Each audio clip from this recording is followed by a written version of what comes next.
Study IQ IAS, अब तैयारी हुई अफोर्डेबल। फ्रांसिस्को बर्नियर एक फ्रेंच ट्रैवलर थे औरंगजेब के समय में। उन्होंने बताया कि औरंगजेब जब दारा शिकोह को मार रहे थे तो उन पर एक इल्जाम लगाया गया था। दारा शिकोह पर इल्जाम था कि उन्होंने मजमा उल बहरैन नाम की किताब लिखी है, वो किताब जो वेद और कुरान दोनों के सारांशों को एक जगह रखता है। ये चीज फ्रांसिस्को बर्नियर जब बता रहे थे, दिल्ली की एक एक गलियां सिसक सिसक के रो रही थी कि उनका चहेता शहजादा दारा शिकोह अब नहीं रहा है। यह कहानी आपको दो भाइयों के बारे में बताती है, औरंगजेब और दारा शिकोह। औरंगजेब तो इतिहास के पन्नों में जीत रहे थे, लेकिन दिल्ली के घरों में वो हार रहे थे। दिल्ली के लोगों के दिल में उनके लिए कोई जगह नहीं थी। शायद इसीलिए हम बता रहे हैं आपको कि औरंगजेब को क्यों ग्लोरीफाई नहीं किया जाना चाहिए। याद करना, याद रखना, क्रिटिसाइज करना एक बात होती है, लेकिन ग्लोरीफाई करना, जैसा कि इन दिनों नासिक में हो रहा है, ये गलत है। ऐसा क्यों? औरंगजेब की जीवनी को देखकर हमें पता चलता है। सो आइए देखते हैं in this episode of time capsule with me Ashish that what lets us not glorify Aurangzeb that much, but to remember and criticize him. Look at his important facets of life. जब सबसे पहले औरंगजेब तख्त पर आ रहे थे, वो तख्त नशीन हो रहे थे, उन्होंने खुद मुगल ट्रेडिशन को नकार दिया। मुगल ट्रेडिशन में या मुगल सल्तनत में, जिसको तिमुरुदी सल्तनत हम कहेंगे, वहां पर यह बिल्कुल कोई कंडीशन या ट्रेडिशन नहीं रहा करती थी कि आपके बाप के जिंदा होते हुए आप तख्त पर बैठेंगे। This was against the Mughal tradition. और जब उन्होंने अपने पिता शाहजहां को बंदी बनाकर तख्त पर जमा होने की कोशिश की, उन्होंने अपने इस काम को व्हाइट वॉश करना चाहा। वे हिजाज में, यानी कि सऊदी अरब में, जहां पर मक्का मदीना के खलीफा रहा कर रहे हैं, या वहां पर एक्लिसियास्टिकल रिलीजियस हेड रहा कर रहे हैं, उनसे बार बार वो चिट्ठियां लिख रहे थे कि उनके कोरोनेशन को ध्यान में रखा जाए, उनके कोरोनेशन को लेजिटिमाइज किया जाए, उनके कोरोनेशन को उनकी तरफ से, यानी कि मक्का और मदीना की तरफ से ठप्पा मारा जाए। इतना ही नहीं, जब बैटल ऑफ सक्सेशन हो रहा था, 1658-59 की बात है, जब औरंगजेब अपने भाइयों से लड़ रहे थे, यह बैटल ऑफ सामूगढ़ भी उनके एक इतिहास के काले अक्षरों में लिखा जाता है, बिकॉज वो अपने दूसरे भाइयों को भी इसी बैटल के बाद मौत के घाट उतारने वाले थे। सिर्फ दारा शिकोह से ही नहीं, बल्कि मुराद बख्श से भी उनका बहुत गहरा कोई नाता नहीं रहा। उन्होंने अपनी बहनों को ही सिर्फ छोड़ा, भाइयों को वे जिंदा नहीं रहने देना चाहते थे। लेकिन जो सबसे इंपॉर्टेंट बात है, जो सबसे जरूरी चीज है, जिसको लेकर काफी डिस्कशंस होती हैं औरंगजेब की रिलीजियस पॉलिसीज को लेकर, उस पर ध्यान देना बहुत जरूरी। औरंगजेब की रिलीजियस पॉलिसीज 1660 से, यानी कि 1668 के शुरुआत से हम देखते हैं कि पूरी की पूरी हिंदू विरोधी होने लगती।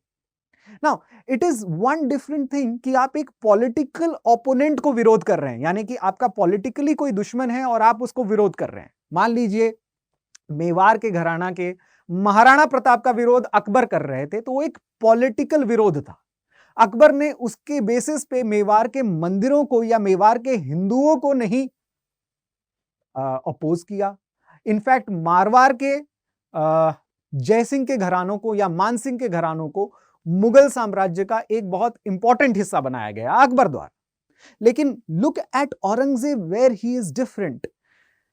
1668 में वो हिंदू फेयर्स को बंद करवा रहे हैं। उसके बाद 1669 में, एक ही साल बाद, वो एक और फरमान जारी कर रहे हैं कि कोई भी हिंदू मंदिर, चाहे वो पुराना हो तो उसकी मरम्मत नहीं होगी, और नया मंदिर तो बिल्कुल ही नहीं बनेगा। और सबसे जरूरी बात, जब वो जजिया को वापस लागू करते हैं, यानी कि अकबर ने जिस जजिया को खत्म कर दिया था, उस जजिया को वो वापस लागू कर रहे थे 1679 में।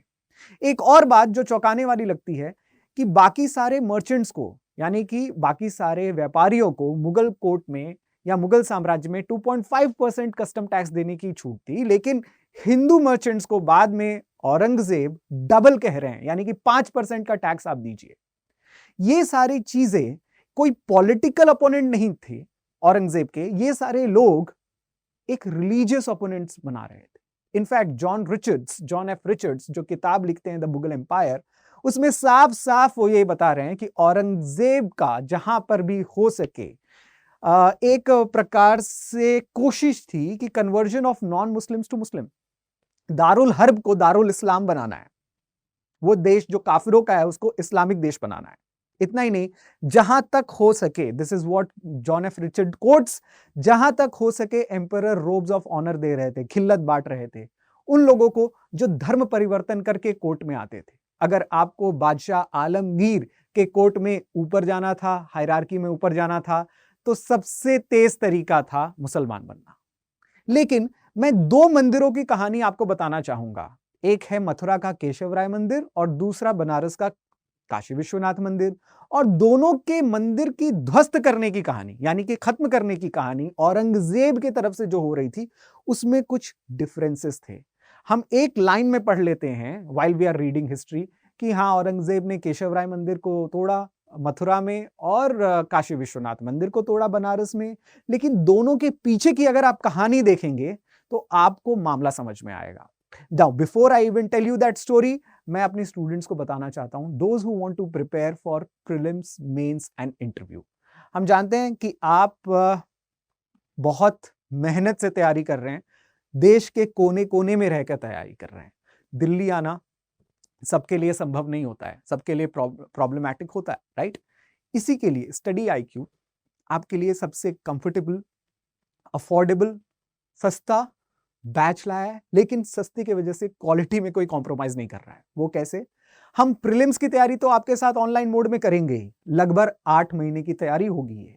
लेकिन जैसे ही आप प्रीलिम्स पास करेंगे, जैसे ही आपकी प्रीलिम्स के बाद मेंस की लिस्ट में नाम आएगा, हम वापस आपको दिल्ली के कैंपस में बुलाएंगे। ये हमारा मेंस रेसिडेंशियल प्रोग्राम होगा जो इसी P2I का पार्ट है। इसमें हम 4 महीने साथ में बैठ के, यानी कि ऑफलाइन मोड में बैठ के तैयारी करेंगे। This will be the most rigorous preparation for UPSC mains that you will ever see. इतना ही नहीं, मेंस के बाद हम इंटरव्यू तक आपके ओरिएंटेशन का साथ देंगे, यानी कि आपका हाथ हम प्रीलिम से लेके इंटरव्यू तक पकड़ के रखेंगे। होता यह है दोस्तों कि बहुत सारे क्लासेस आपको 8 महीने पढ़ाकर आपको अपनी लड़ाई लड़ने के लिए छोड़ देते हैं। UPSC एक जंग है एंड इस जंग में हम आपके साथ खड़े हैं। स्टडी IQ अपनी तरफ से पूरी कोशिश करता है कि उसके हर एक स्टूडेंट का सपना, जो फाइनल लिस्ट में आने का सपना है, वो साकार हो। इसीलिए हम वापस आपको मेंस की तैयारी के लिए दिल्ली बुलाएंगे एट नो एडेड कॉस्ट। जिस कॉस्ट पर आप एडमिशन लेंगे उसी कॉस्ट पे आपको दिल्ली बुलाया जाएगा। लॉजिंग, स्टेइंग, बोर्डिंग, सबका खर्चा इसी में है। नाउ जैसे ही आप कोड यूज करेंगे ऐश लाइव, हालांकि प्राइसेस ज्यादा हैं, अगर आप कोड यूज करते हैं तो आपको और डिस्काउंटेड प्राइस मिलेगा। Now this is what we can offer you the best, right? Now ये अब आपके हाथ में है कि कितना अपॉर्चुनिटी आप इसे ग्रैब करते हैं, किस तरीके से ग्रैब करते हैं। हमारी तो कोशिश ये है कि आपने अगर सपना देखा है इंडिया के सिविल सर्विसेज के पार्ट बनने का, उसके भाग बनने का और भारत की जय गाथा में अपना योगदान देने का, तो इस सपने को साकार करिए। देर मत करिए। 19th of June we are launching one of our last few batches. P2I के बहुत सारे बैचेस लॉन्च हो चुके हैं, ये हमारा बैच। नाउ सबसे इंपॉर्टेंट चीज है कि अगर आप हिंदी में पढ़ना चाहते हैं तो हिंदी माध्यम में अवेलेबल है, इंग्लिश में पढ़ना चाहते हैं तो फुल्ली इंग्लिश माध्यम में अवेलेबल है, फुल्ली इंग्लिश मीडियम क्लासेस होंगे। और अगर दोनों ही लैंग्वेजेस आपको चाहिए, नोट्स में हो या क्लासेस में हो, so that is for that we have English batch available. So अब कोई एक्सक्यूज नहीं बचा है, अब कोई रीजन नहीं बचा है कि आपको ये बैच क्यों नहीं लेना है। So अगर आपने ठान ली है 2024 का एग्जाम देने की, so please take consideration of Study IQ's P2I series 2024. Use the code ASHLIVE and see your dreams coming true. मैंने आपको बताया था कि मैं 2 टेम्पल्स के कहानी की आपको बताऊंगा और ये आपको औरंगजेब के पॉलिटिकल फिलॉसफी के बारे में बताएगा। होता ये है कि हिस्टोरियंस बार बार कहते रहे हैं कि औरंगजेब ने अगर मंदिरों का डिस्ट्रक्शन किया या तोड़ा तो वो एक पॉलिटिकल रीजन था तोड़ने का। लेकिन मैं आपको यहां बता रहा हूं कि ऐसा शायद नहीं है। केशव राय मंदिर की अगर मैं बात करूं, जो मथुरा के मुख्य मंदिरों में से एक हुआ करता था, जो मुख्य कृष्ण भगवान का पहले वाला मंदिर था, वहां की अगर मैं बात करूं तो हिस्टोरियंस ये कहते हैं कि जाटों के रेबेलियन के वजह से, यानी कि जाटों के विद्रोह के वजह से औरंगजेब मथुरा, भरतपुर जैसे एरिया के मंदिरों को तोड़ रहे थे। यानी कि 1669 के आसपास जाट्स का रेबेलियन शुरू हो रहा है। गोकुल जाट जो हैं इस रेबेलियन को लीड कर रहे हैं। ज्यादातर ये विद्रोह जो था वो टैक्सेशन पॉलिसी के साथ भी था और साथ ही साथ जाट्स के अपने इंटरनल मैटर्स में इंटरफेयर करने की वजह से भी था। मुगल सूबेदार वहां पर बहुत ज्यादा इंटरफेरेंस करते थे।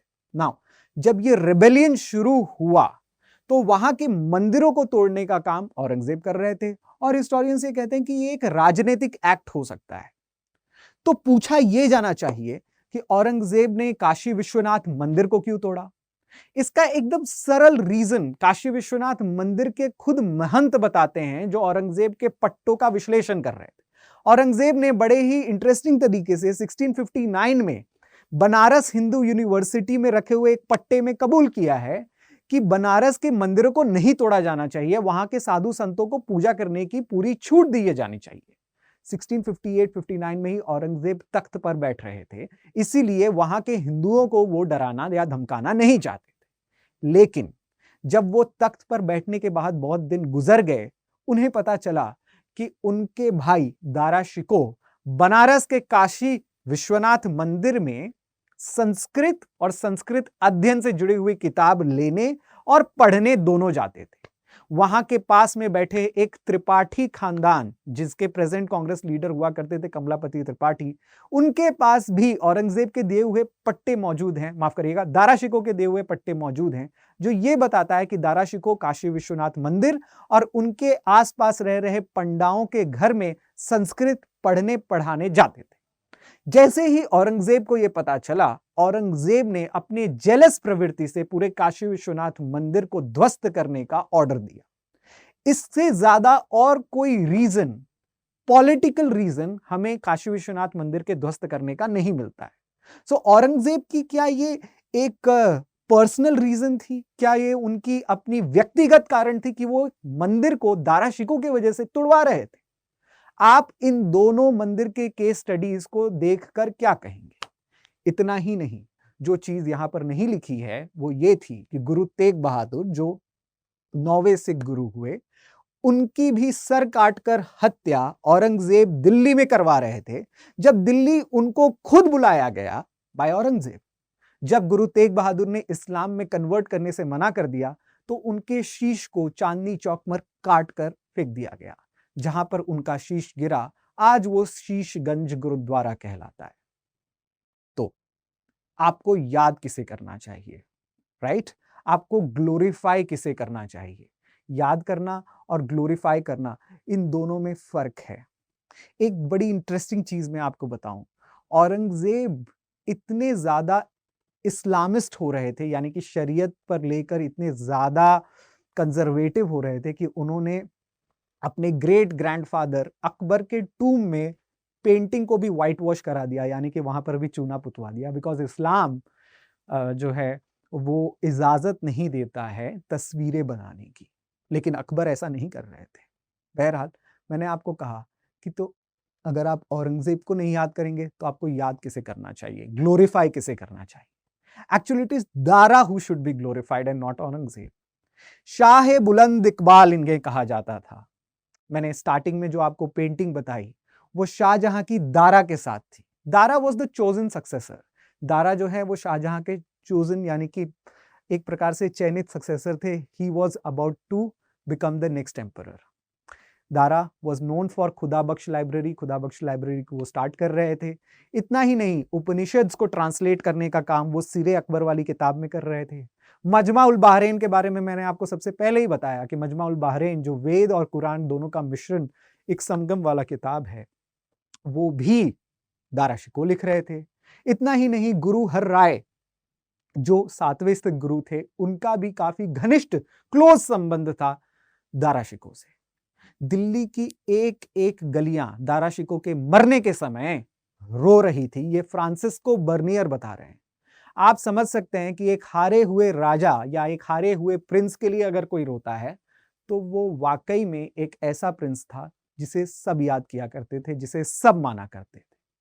बहरहाल गवर्नमेंट ऑफ इंडिया ने बहुत ही रिसेंटली दारा शिकोह के ग्रेव को लोकेट करने के लिए मिनिस्ट्री ऑफ कल्चर की एक कमेटी बैठाई। कमेटी का मानना यह था कि हुमायूं टूम में दारा शिकोह का एक ग्रेव है, हालांकि हम उसे पुष्टि से नहीं कह सकते। यह बताना जरूरी था कि दारा शिकोह लड़ किसके खिलाफ रहे थे। वो लड़ रहे थे औरंगजेब के खिलाफ। इसी वक्त इतिहास करवट लेता है, इतिहास एक पलटी लेता है। ये बहुत सारे डिबेट्स का पार्ट है कि अगर औरंगजेब नहीं और दारा शिकोह ही सही भारत के बादशाह बनते, मुगल बादशाह बनते, तो हमारा इतिहास कैसा होता। आशा करता हूं इस बात पर आप थोड़ा सोचेंगे। If you have any other queries with respect to the present presentation of time capsule, I'll be more than happy to take it on the Telegram, particularly my Telegram channel. आप हमारे टेलीग्राम चैनल पर जुड़ सकते हैं, इससे related कोई query पूछ सकते हैं, particularly for my dear students, वो विद्यार्थी जो हमारे साथ जुड़ना चाहते हैं स्टडी IQ में और उनके कुछ डाउट्स हैं, और even if in general you have any queries about UPSC civil services examinations per se history, क्योंकि मैं हिस्ट्री की क्लासेस लेता हूं, तो बिल्कुल आप मेरे साथ जुड़ सकते हैं और इससे जुड़े हुए सवाल पूछ सकते हैं। अगेन मैं आपको रिमाइंड करवाना चाहता हूं, 19 जून हमारा लास्ट डेट है हमारे बैचेस को ज्वाइन करने का, P2I बैचेस को ज्वाइन करने का। ये एक मेंस रेसिडेंशियल प्रोग्राम भी है। तो डियर स्टूडेंट्स, आपके लिए सब कुछ मेंटरशिप से लेके क्लास आंसर राइटिंग से लेके PYQs यानी कि पास्ट ईयर क्वेश्चंस को सॉल्व करने से लेके one on one interaction with faculties, इससे ज्यादा बढ़कर तैयारी, अच्छे से तैयारी और किसी तरीके से नहीं, राइट। बस कमी है तो एक चीज की कि आप अपने तरफ से कदम बढ़ाएं, आप अपने तरफ से रिजॉल्व दिखाएं, राइट। हम चाहते हैं कि दिल्ली या दिल्ली में आकर पढ़ना आपके लिए कोई मुसीबत ना बने, राइट। इस मुसीबत को खत्म करने के लिए हमारे affordable and quality based program, because हम अफोर्डेबिलिटी और क्वालिटी दोनों पर ध्यान देते हैं, उसे आजमाएं। Use the code ASHLIVE, take the discount out there, join our courses, see your dream coming true. Thank you for watching Time Capsule. My name is Ashish. Study IQ IAS, अब तैयारी हुई अफोर्डेबल।